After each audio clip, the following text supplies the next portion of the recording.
164 na mga qualified amnesty applicants mula sa MILF at MNLF at mga dating miyembro ng CPP, NPA, NDF ang nabigyan ng Safe Conduct Pass ng National Amnesty Commission. Ang SCP ay pinagkaloob upang mapadali ang pagproseso ng aplikasyon ng mga qualified amnesty applicants. Ang detalye mula kay Jen Garcia.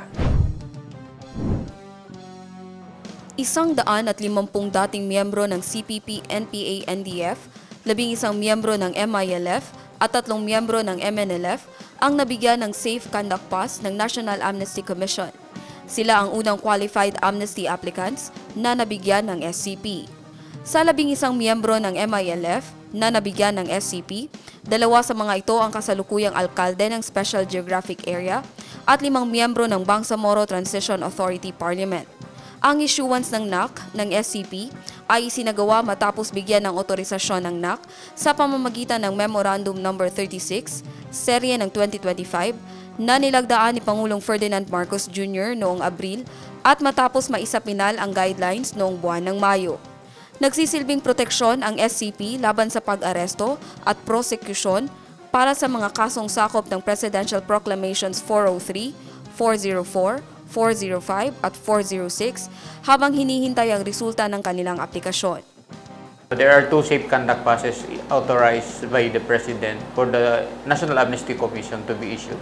Number 1 is the Safe Conduct Pass issued by the National Amnesty Commission directly, and we have the Provisional Safe Conduct Pass to be issued by the LAB chairperson. These are issued to applicants for amnesty who are about to surrender, for example, in the case of former rebels of the CPP, NPA, or for those would-be amnesty applicants that are afraid of being arrested by law enforcement agencies.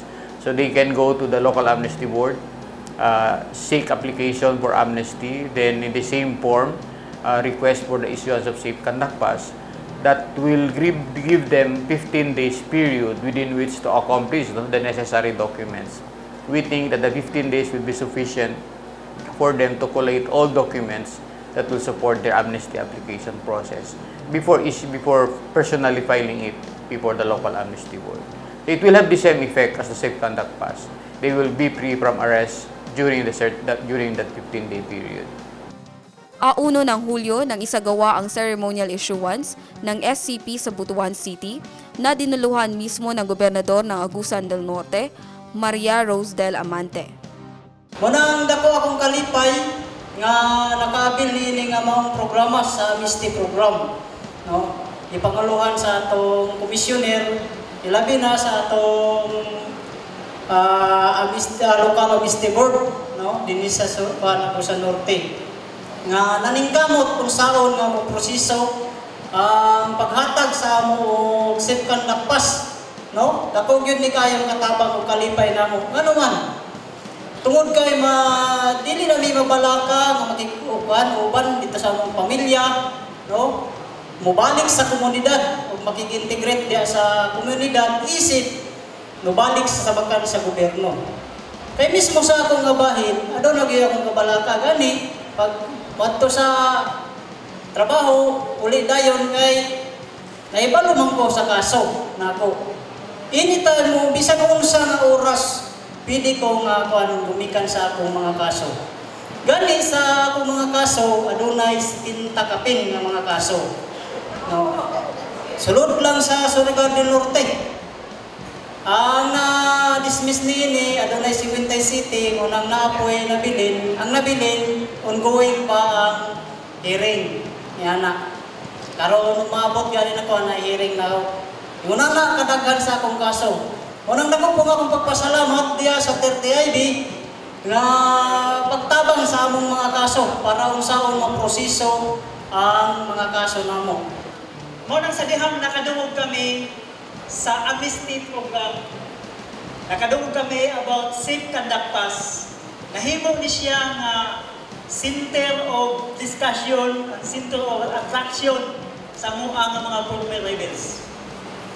Ang lahat ay gusto kong maka-avail, gusto kong mag-beneficial ito ng Safe Conduct Pass. Ito lang.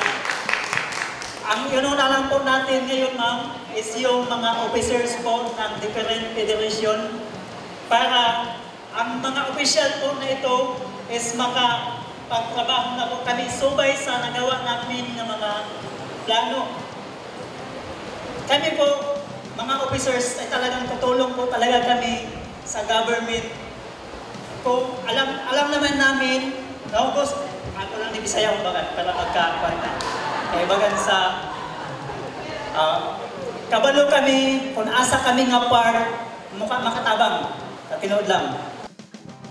A 8 ng Hulyo naman ang igawad ng Local Amnesty Board Davao ang 42 SCPs sa mga dating kasapi ng CPP, NPA, NDF. Nakatakda naman ang SCPs ng mga Local Amnesty Board sa Albay, Basilan, Butuan, Cagayan de Oro, Cotabato, Davao, Pagadian at Quezon. As of July 11, 2025, nasa 3,152 na ang naghain ng amnesty application sa NAC. 69 dito ang mula sa RPA-ABB, 2,179 ang mula sa CPP, NPA, NDF, 582 ang mula sa MILF at 322 ang mula sa MNLF. Jen Garcia, iMinds, Philippines.